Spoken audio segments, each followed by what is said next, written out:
Radio Talk Show. Welcome to the Juice Radio Talk Show. Welcome to the Juice Radio Talk Show. Welcome to the Juice Radio Talk Show. Reality TV's church reviews. Let's talk happy love and marriage lifestyle. Come and talk with us. Come and share with us. Come and laugh with us. Come on and pray with us. Regina Clovis, special guest. You should be following your lead. Bless. Subscribe on YouTube. Listen on podcasts. We live on IG and Facebook. This episode is sponsored by Truth and Triumph Ministries. And welcome back. This is Executive Pastor Tawana Grant, and this is another exciting episode of Money Monday. We want to encourage you to continue to watch us here on the Juice Radio and Talk Show. We are so excited to have you again on this fabulous Money Monday. Today, we're going to continue in equipping you for our strategies on how to recession-proof your business and your ministry. Know this, that you're a next level leader, that you're an innovator. And so we want to encourage you through looking at our economic purview and what's happening in our ecosystem, how you can and be proactive. We want to be proactive in the things that we're doing within our business and managing them well. So last week we covered how to prepare for economic uncertainties. We talked about strengthening your cash flow, cutting unnecessary expenses, and preparing for the tax season. But today we're going to take it up a notch. How many like that? Let's take it up a notch because it is to be real, right? Our business that we're trying to grow and that we're trying to build up. We want to talk about real life experiences so that we can make sure that we are preparing. We want to make sure that we're using our basic survival skills, or just not enough, but we're taking it forward to thrive in 2025, no matter what the economy throws at us. So again, join us. We're glad to have you. We hope that you like and share. Go onto the Juice Radio and Talk Show on YouTube and Twitter. Make sure that you are subscribing. So right here, we're going to take a quick break. We're going to talk about breaking news that could impact you.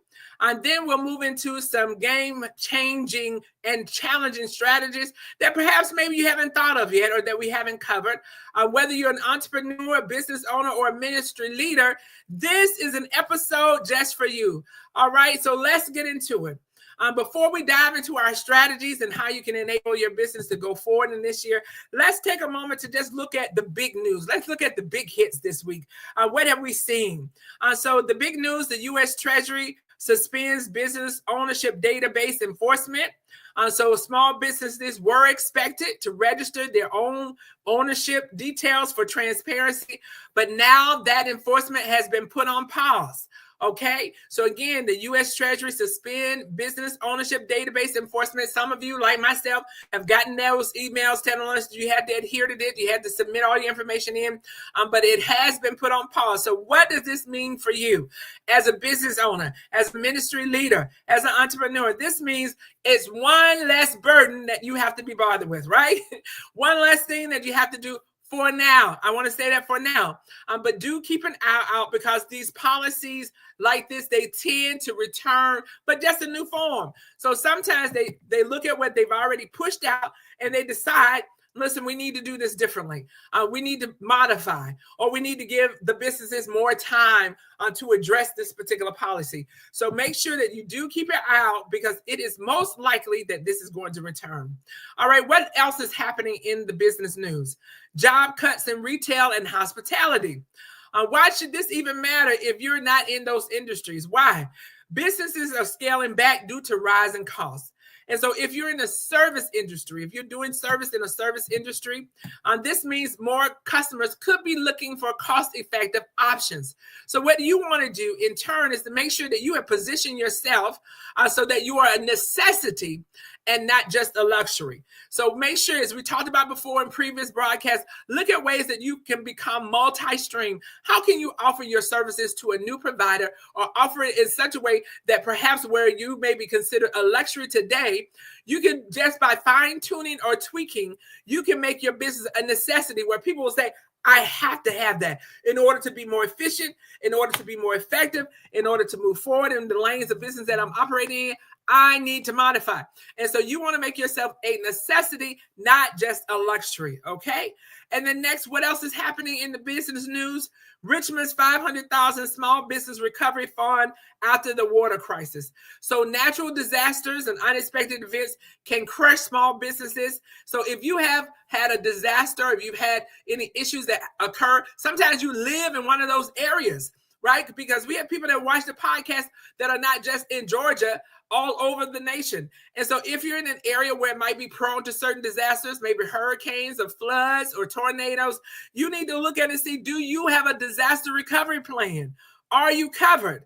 If not, today's episode will cover some of how you can future-proof your business for any crisis. So we want to make sure that you are looking at that and being aware, because if you're in one of those areas where it is prone to have natural disasters, then you need to be prepared, right?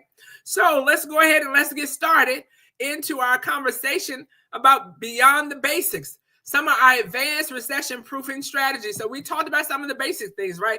Cash management, lowering our expenses. We talked about those things that could be helpful for you as you move along. So today, we really want to talk about now, how do I go to the next level? What do we say? We want to take it up a notch. How do I now just fine tune in my business so that I am level set for what may occur in this particular economic climate? So first, we want to talk about building an emergency business fund, right? Yes, even in a ministry. Yes, even as you operate, we do that. We hold back reserves. You've got to have something, not just your operating capital, but you've got to have something in reserves in the event that a natural disaster happened, in the event that you have to do some unplanned recovery, if there is a water main break or something happens where you need to trigger your recovery and emergency plan, then you have to have funds to do so.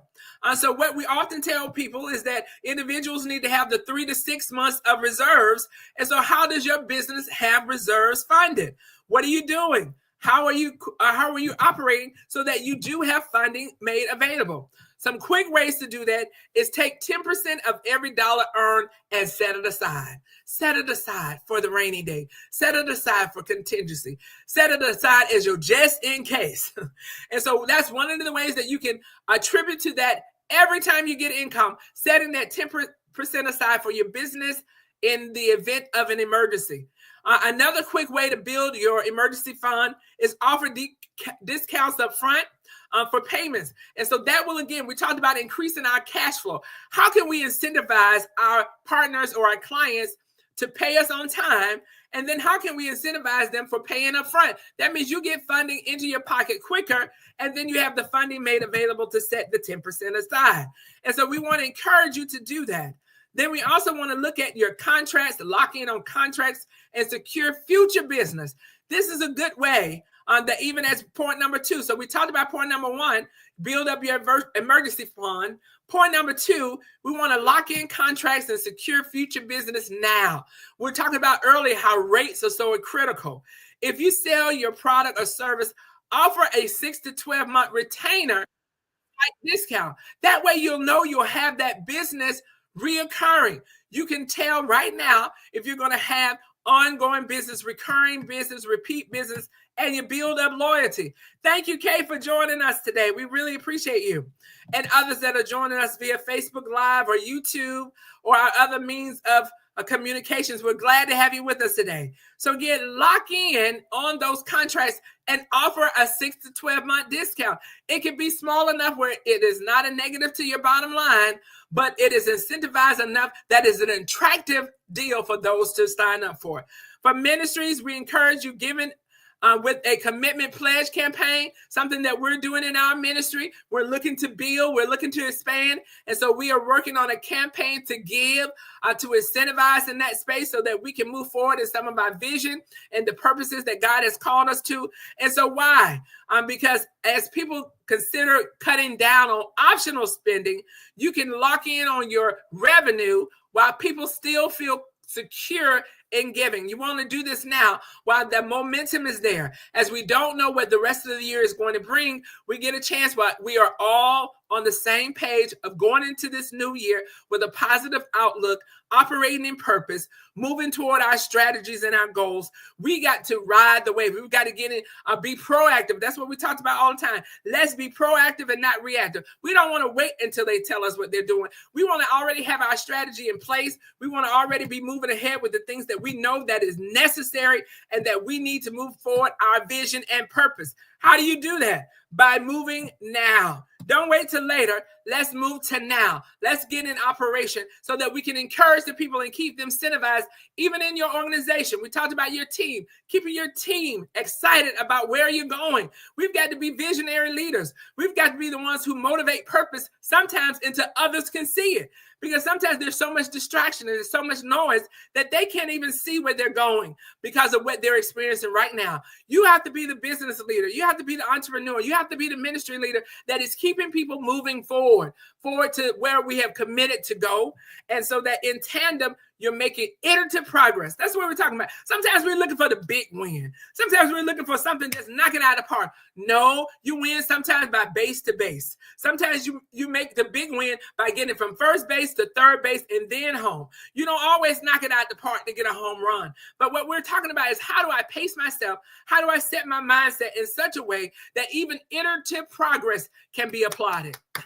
Yes, I want you to know even your iterative progress, what you're doing better today than you did last week is progress. Yes, consistency plus focus leads to progress. And so we want to encourage you in that. So again, we talked about what you want to do is build you an emergency business fund. You want to also lock in on your contracts and secure future business early, get folks committed while there is a push in the new year, while they're incentivized and they're excited about what is to come.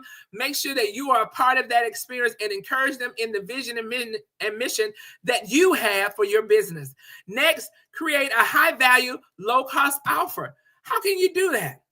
For business owners, if customers hesitate to spend, do you have a low price option that still delivers good value? Remember, we've talked about this. You have to own your narrative. Sometimes they want to know, what am I getting out of this? And so you want to, as we look at adjusting our prices, sometimes you might want to go higher in your regular price, but then maybe you can offer a lower cost that still gives value, not to the same degree of the higher cost, but still where they can see that the money is well spent.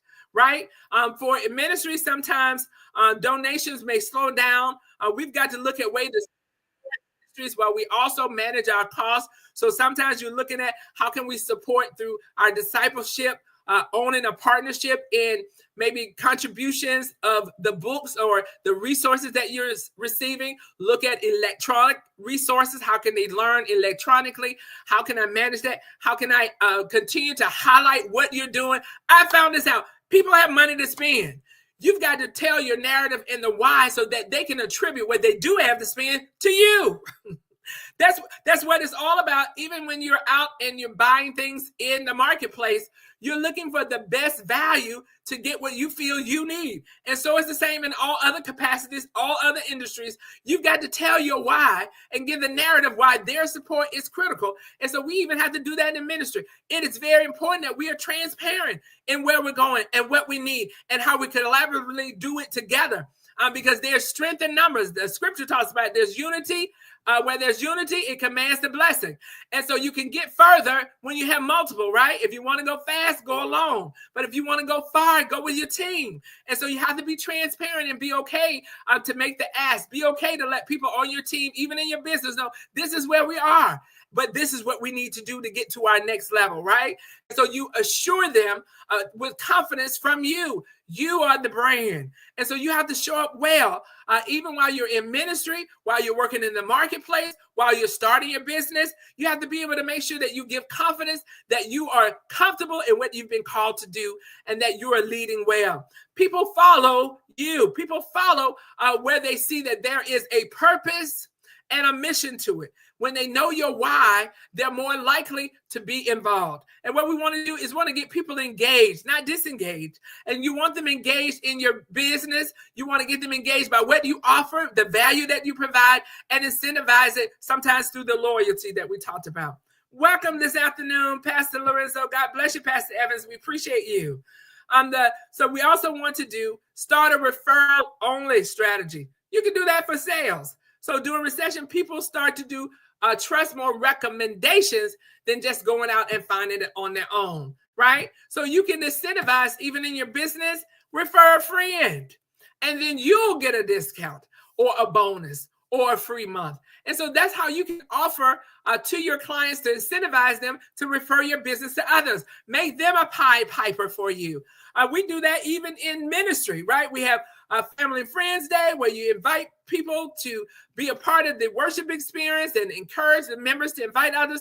And sometimes we incentivize them by recognition, by some type of a gift card. So you can even do that. I encourage members to invite others to events and online communities as we intend to share the word, right? And so what you want to do is you encourage them tools to do so. We give them mechanisms so that it is easy to invite someone, easy to play a part in building our community, right? And the same is when you're inviting them to participate in your business. So let's go now. Okay, that was good information. Let's talk about future proofing with smart investments.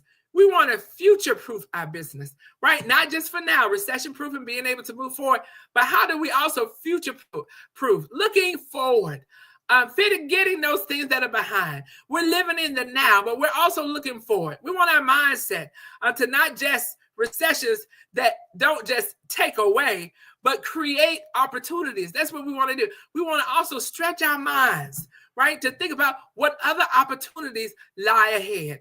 And then not so much so that you as the ministry leader or you as the business owner are always the hands to the plow, but how can you involve others to help you to move it forward? This is so important because when we are taxed to do a lot of things, we often find ourselves doing it alone.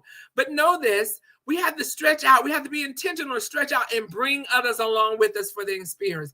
That is not to say that you're not involved, because whatever you don't inspect, you can't expect. It will not be to the degree that you would like it to be. It will not be to the degree that you have expectations on if you are not paying attention, if you're not watching the needle and helping it to move forward. But we're saying, how do you collaboratively get others involved in some of the manual work, which then frees you up to be more of the strategist and the solutionist that is necessary for where you're going? How do you free that up?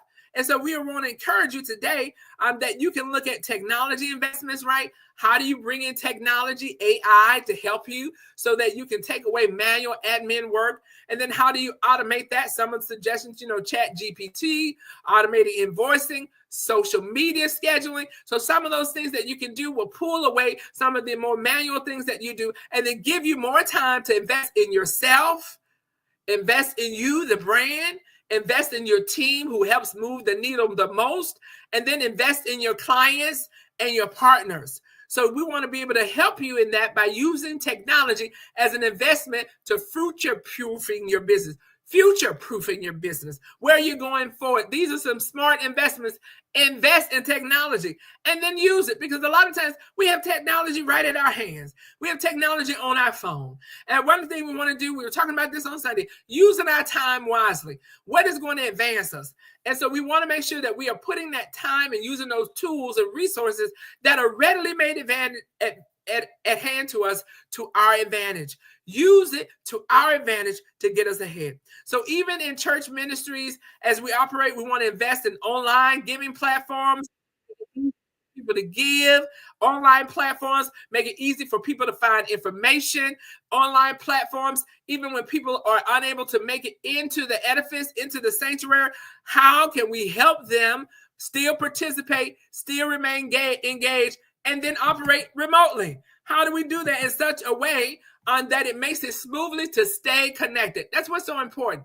Stay connected, that you keep your current customers, your current employees, the ones that are working beneficially to the organization, your mission and vision. And then how do we grow that to build and bring in others?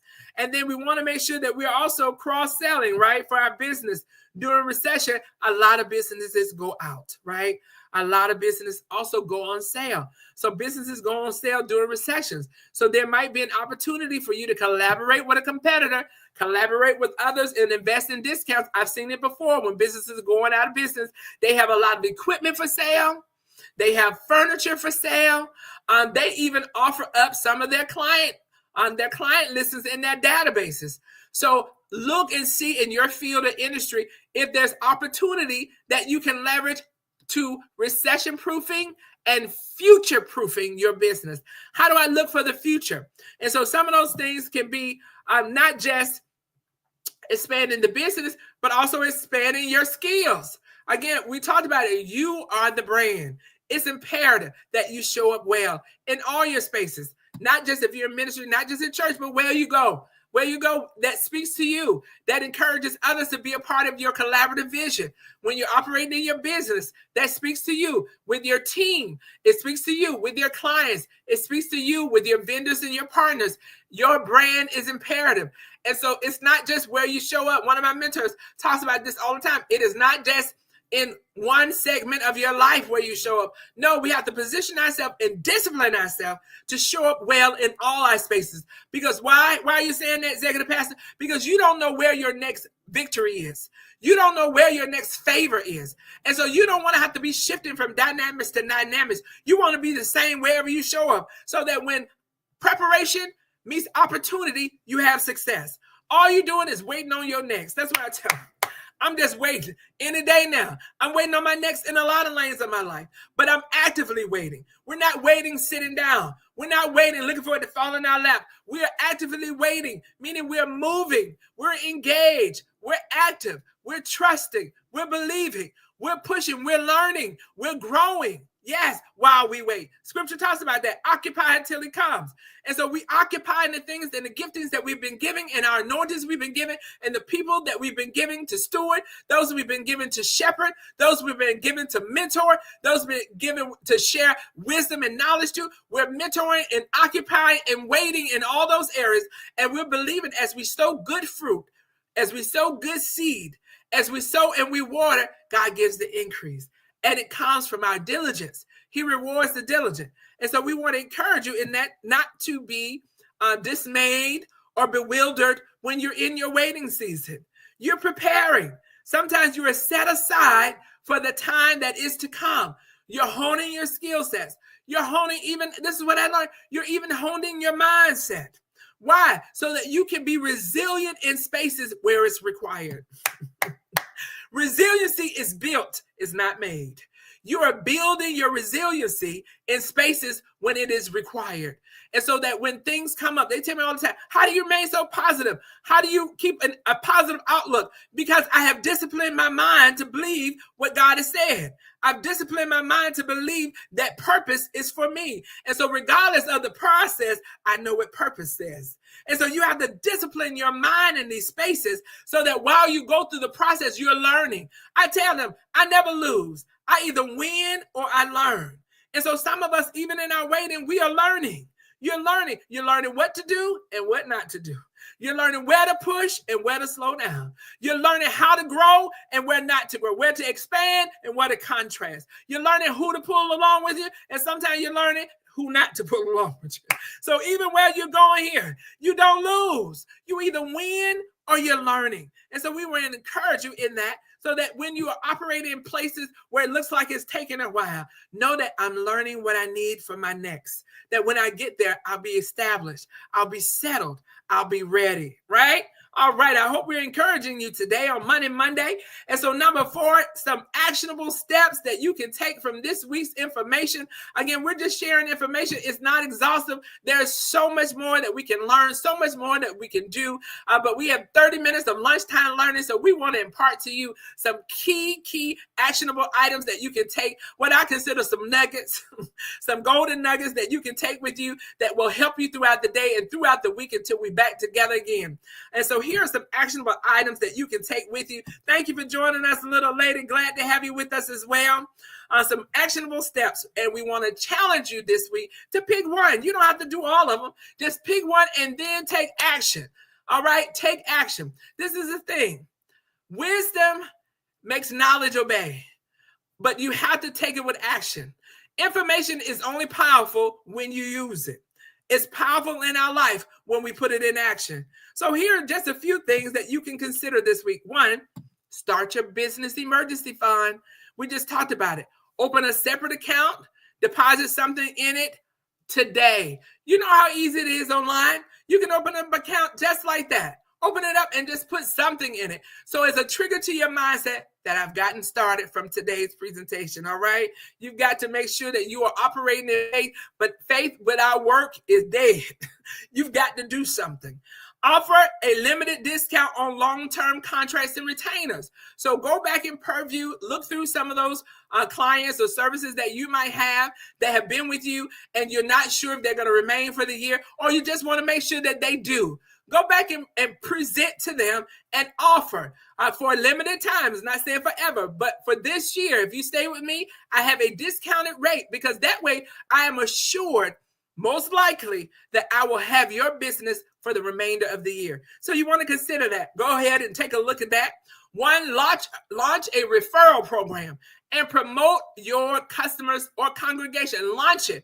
Refer us.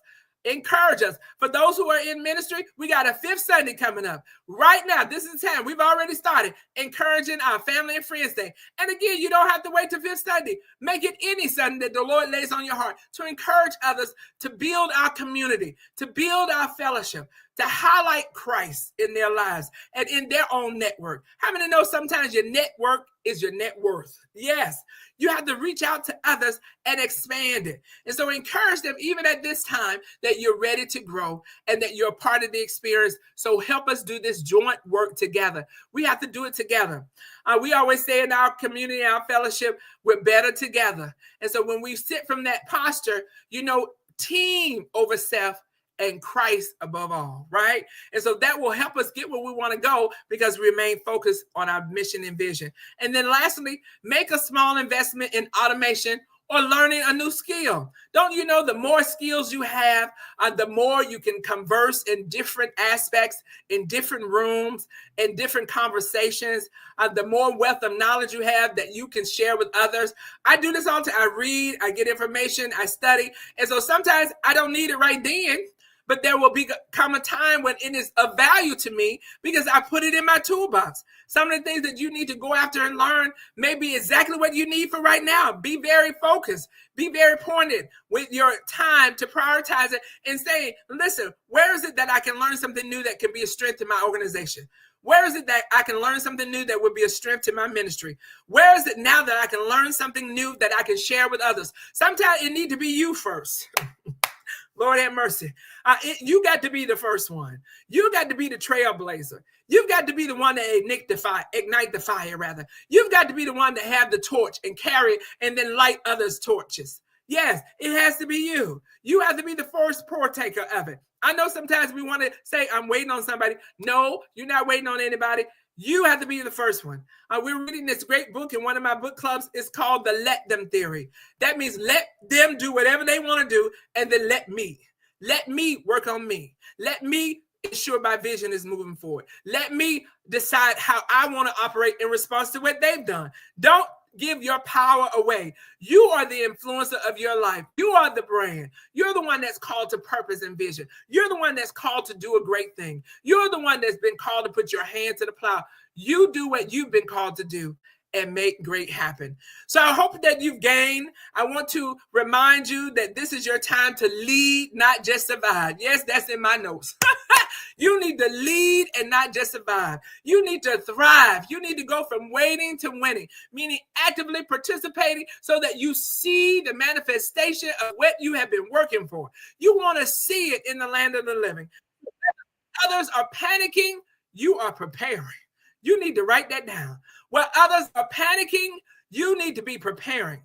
When others are hesitant, you need to move forward. That's how you stay recession-proof. That's how you stay engaged. And that's how you also remain future-proofed in your business.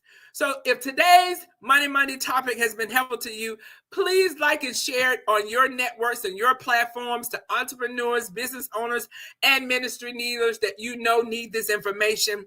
Let me know what strategies you personally are investing in and implementing. Drop me a message or a comment. I love hearing from you and hearing what kind of moves you are making, right? Until next time, keep choosing how you show up. I'm Executive Pastor Grant. Peace and blessings to you. Thank you all for joining us on today for Lunchtime Learning Money Monday. God bless you. Peace and blessings.